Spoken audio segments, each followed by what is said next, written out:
Well, this is Tim Talks About Everything, and today I'm going to talk about making deer jerky.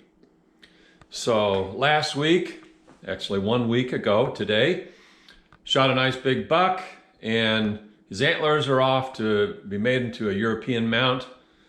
Got a nice board of some beautiful walnut to mount that thing on. But hey, let's get down to some eating. I like to make some jerky, and this is the way I do it. Now, my recipe is very simple. It just comes down to 3 ingredients: liquid smoke, and then 3 times, whatever I use, which I use 1/4 of a cup, 3 times as much as that of the Kikkoman less sodium soy sauce, and then about a 1/2 cup of brown sugar. And then after that, I decided, okay, I need some Sweet Baby Ray's. Whatever happens to be in the refrigerator when it comes right down to it, but we usually have Sweet Baby Ray's and some of this G. Hughes and Country Bob's, and you might say Worcestershire sauce, or you might say Worcestershire sauce, or if you follow the Oxford English Dictionary, you might say Worcestershire sauce.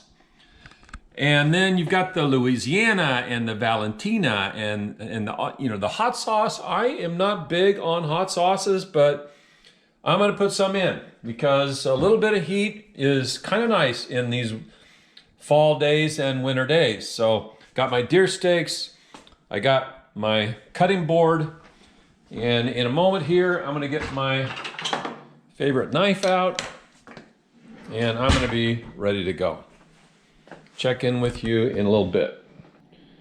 All right, everything is ready to go. Doesn't that meat look fantastic? I really like the way MRC Deer Processing does this. They're very good butchers up there in Lebanon, Indiana. Had them do my deer a number of times. They always do a really nice job. Those steaks look delicious. And look who else showed up. This is my little buddy. He always comes and just faithfully watches and waits and waits and hopes and hopes. And he's licking his chops already. Now, I like the meat to be just a little bit still frozen. It makes it a lot easier to cut it up. And I cut the slices a 1/4 inch, something like that. And there's a few little tiny scraps. And he is going to get, little Winston, oh, he knows what's coming.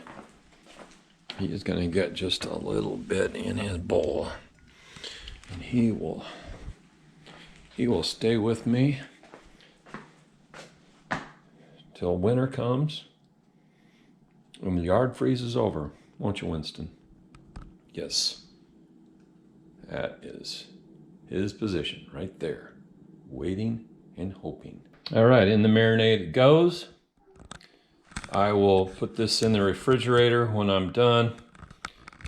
And the recipe calls for leaving it in the refrigerator for, a few hours. But I'll tell you what, I always leave it overnight anymore because it just tastes that much better. And oh, by the way, I need to correct one little thing. I said 1/4 of an inch thick, those slices for jerky. No, it's 1/8 of an inch. And look who's over there, just waiting and watching. Wants me to get busy doing a little bit more cutting because he knows that he's going to get some little bits here and there, don't you, Winston? Yeah, don't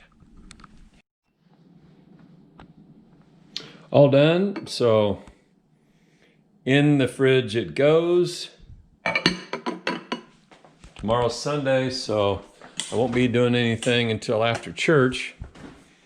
But I've got a nice spot just sitting here waiting.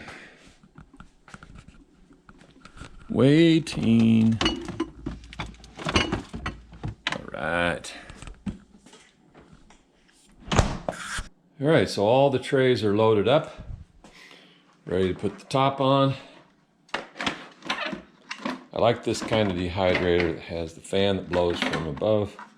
I think you get a little bit better drying and faster, more thorough and complete. And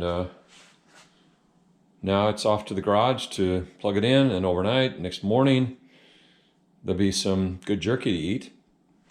I've got it placed here on the highest setting.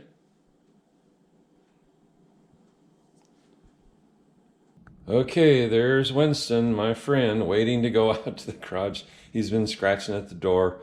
He's been wanting to go get that jerky. It's early morning and it's time. So let's go get it, Winston. Let's go get the jerky. Yeah, let's go get the jerky. Okay, we're gonna get the jerky. Yeah, where's it at? Where's it at?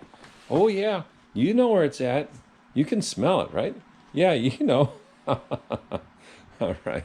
Yeah, it's working away here. And it's looking good. Time for some good eating, right, Winston? Time for some good eating.